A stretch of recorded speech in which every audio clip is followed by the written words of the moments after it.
سترویں سات. ماشاءاللہ. یہ ساتوں مل کر انشاءاللہ انقلاب لائیں گے. اللہ ان سب میں اتفاق رکھے. اللہ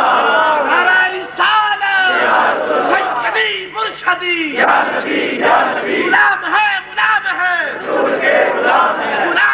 رسول میں فیضان ابو العلا فیضان ابو العلا فیضان قبلہ شیخ الحدیث فیضان قبلہ شیخ الحدیث. میرے نبی پاک صلی اللہ علیہ وسلم فرماتے ہیں بعثت معلما انما بعثت معلما. میں معلم بنا کر بھیجا گیا. آ کر معلم نہیں بنا ہوں، معلم بنا کر بھیجا گیا ہوں. پتا چلا یہ استاد بننا بڑی چیز ہے. میں نے ایک رسالے میں یہ بات پڑھی ہے، ابھی تک مستند حوالہ نہیں لیکن مجھے پسند آئی.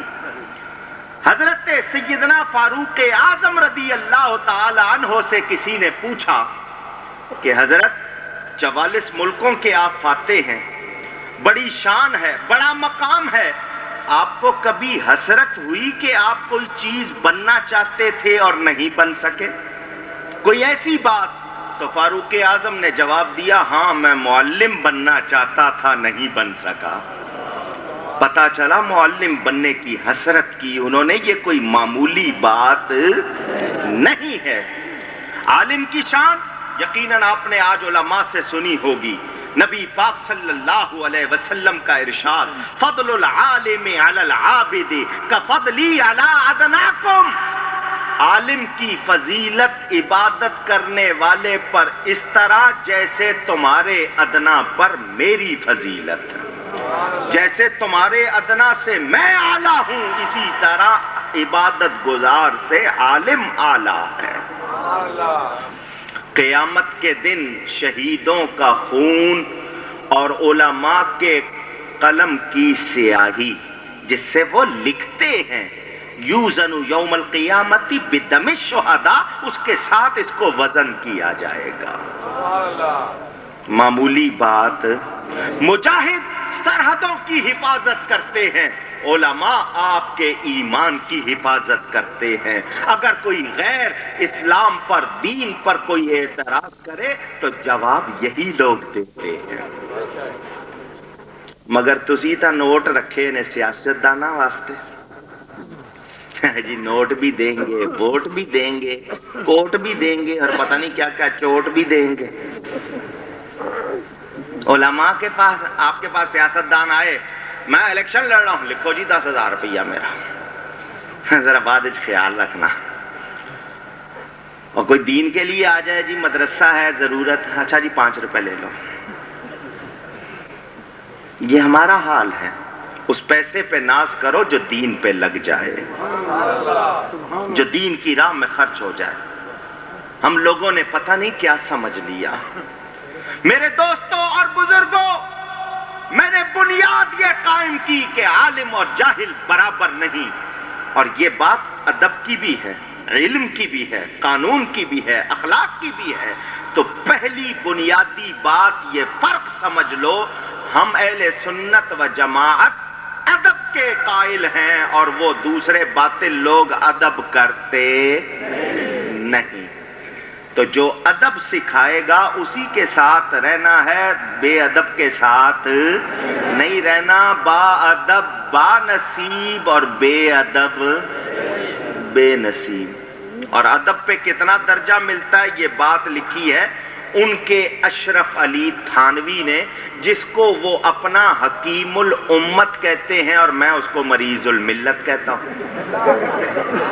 اس نے لکھی، حوالہ غلط ہو جو چاہے سزا دینا، اور حوالہ صحیح ہو میں تمہیں سزا نہیں دیتا، میں کہوں گا آؤ اور ادب کرو. سنیں تھانوی صاحب لکھتے ہیں، حضرت سیدنا امام احمد بن حنبل رضی اللہ تعالی عنہ وضو کرنے کے لیے گئے. دریا یا نہر کے کنارے پانی جس طرف بہ رہا تھا اس طرف آپ بیٹھ گئے. آپ سے پہلے ایک آدمی بیٹھا ہوا تھا.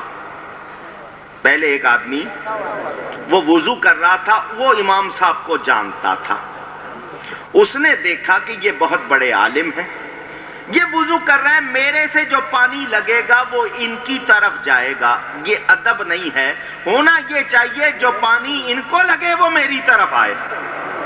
اس نے وہاں سے اٹھ کر اعلان نہیں کیا، اشتہار نہیں دیا، وہ خود اٹھا اور حضرت کے دائیں طرف آ کر بیٹھ گیا فاصلے پر اور دوبارہ وضو شروع کر دیا۔ اس شخص کی وفات ہو گئی، کسی نے اس کو خواب میں دیکھا، پوچھا کیا ہوا، اس نے کہا اللہ تعالیٰ نے فرمایا تو نے میرے ایک بندے کا ادب کیا، جا میں نے تجھے بخش دیا، میں نے تجھے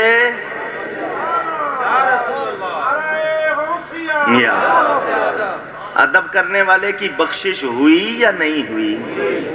نہیں، یہ روایت شفا شریف میں موجود ہے، شفا کی بھی ملا رہا ہوں، اس کے علاوہ ایک اور کتاب کی بھی ملا رہا ہوں۔ ایک بادشاہ تھا، بادشاہ اپنی فوج کا معائنہ کرنے کے لیے بلند مقام پہ سامنے ہزاروں کی تعداد میں اس کا لشکر، مسلمان بادشاہ تھا، فوجی بھی مسلمان تھے، دیکھ رہا ہے، خوش ہو رہا ہے، میرے پاس کتنے نوجوان مجاہد ہیں۔ اس کے دل میں خیال آیا، دل میں، کسی کو بتایا نہیں، کہ کاش اتنی فوج میرے ساتھ ہوتی اور میں نبی کے ساتھ بدر میں ہوتا، بدر کے میدان میں ہوتا، میں یہ سارے مجاہد آگے کرتا اور نبی پاک کی خدمت کرتا۔ یہ دل میں اس کے خیال آیا۔ دوسری کتاب کی روایت یہ کہ اس کے دل میں خیال آیا کاش میں کربلا میں ہوتا، امام علی مقام کی مدد کرتا اور ان کو کوئی تیر لگنے نہ دیتا، یہ سب قربان کر دیتا، ان کی جان بچاتا، ان کی خدمت کرتا۔ یہ اس کے دل میں خیال آیا۔ اس نے فوج کا معائنہ کیا، چلا گیا، اپنا فوج اپنی بیرکوں میں، مورچوں میں چلی گئی۔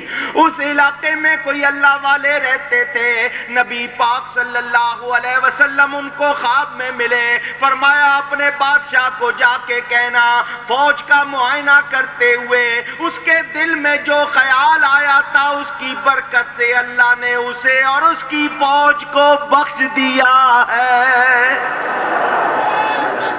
اللہ اکبر، یا رسول اللہ،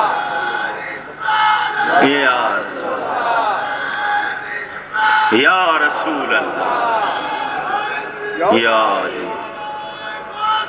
یا ادب ہے یا نہیں؟ حضرت صاحب قادری تھے،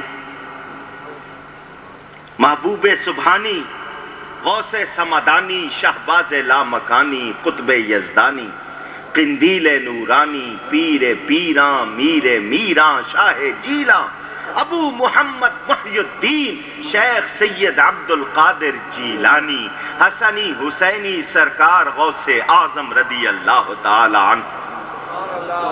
ان کی نسبت سے ہم کیا کہلاتے ہیں؟ قادری۔ کیا کہلاتے ہیں؟ دال کے نیچے زیر لگائے، قادری نہیں، قادری، ٹھیک ہے؟ حضرت غوث پاک فرماتے ہیں بہجت الاسرار میں علامہ شتنوفی نے یہ واقعہ لکھا، ظہر کی نماز کے بعد فرماتے ہیں بغداد میں میں اپنی مسجد کے حجرے میں گیا، جاگ رہا ہوں، نبی پاک تشریف لے آئے۔ غوث پاک فرماتے ادب کے